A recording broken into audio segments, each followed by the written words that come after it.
ये बीजेपी का एक ड्रामा है।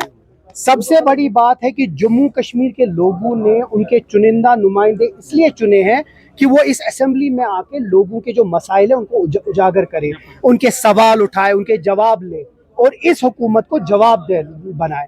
जानबूझ के डिसरप्ट करना हाउस को, वो भी इतने इंपॉर्टेंट क्वेश्चन आवर में, उसके बाद फिर बाहर निकलना और 5 मिनट के बाद वापस आके अपनी तनख्वाह में अपनी जगह बैठ जाना ताकि उनका जो वो दिन का वो पैसा होता है वो कहीं कैंसिल ना हो जाए।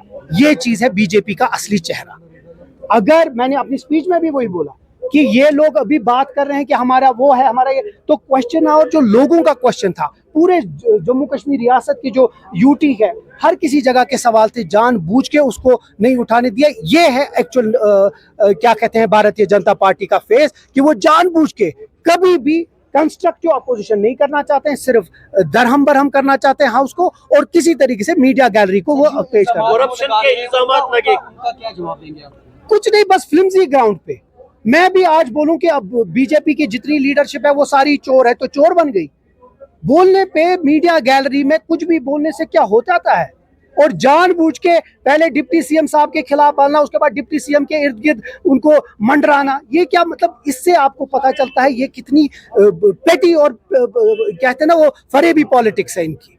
तो मुझे लगता है वो चलिए छोड़ दिए वो सब चीजें, लेकिन अफसोस ये है कि इतना अहम दिन जहां असेंबली लोगों की होती वहां उन्होंने डिसरप्ट किया और जो असली सवाल थे उनका जवाब नहीं लिया। आप क्या कुछ कहेंगे? उसमें सीएम साहब ने अपनी बात कही है, उसमें सारा सब कमेटी बनी है, ये गवर्नमेंट समझती है कि वो कितना अहम है, लॉ डिपार्टमेंट से आई है। उसके बाद जिस तरीके से उमर अब्दुल्ला साहब सरकार ने बोला है, इसको एट अप्रोप्रिएट टाइम हम ये कर देंगे सारा कुछ। आपकी वसादत से किसी का भी हक छिनेगा नहीं, इतना हम आपको वादा करते हैं।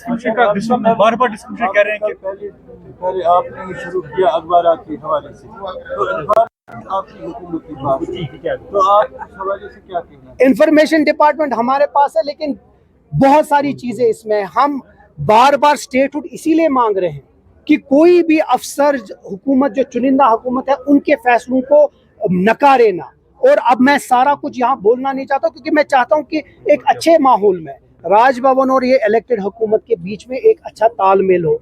उम्मीद करते हैं कि जब कल हमने ये बात उठाई है, थोड़ी सी समझ आ जाए उन सब ऑफिसर्स को, और जो मीडिया है जिसको हम फोर्थ पिलर कहते हैं, और वो इरेस्पेक्टिव हो, चाहे वो उनकी एम्पैनलमेंट ही की बात है, उनके जो पेंशन की बात है, जो यहाँ के जो लोग हैं, जो जिन लोगों का पेन है वो हर जगह मजबूत हो, वो हमारा इरादा है और इरादा रहेगा। आज नहीं तो कल, कल नहीं तो परसों हम एक कमिटेड है कि किसी तरीके से जो यहाँ की जर्नलिस्ट फर्टिनिटी है उनको, उनका जो कलम है उनको स्ट्रॉन्ग बनाएंगे, उनका एडवर्टाइजमेंट, उनका रहन सहन, उनका वो जो तरीका है उसको बेहतर करना है। लॉ यूनिवर्सिटी के बारे में जब सीएम साहब ने कल बोला था तो फिर बीजेपी उसमें नाराज हुआ, कह रहे हैं कि मॉडल कोड ऑफ कंडक्ट के खिलाफ कर ले शिकायत, हम उसको जवाब दे देंगे।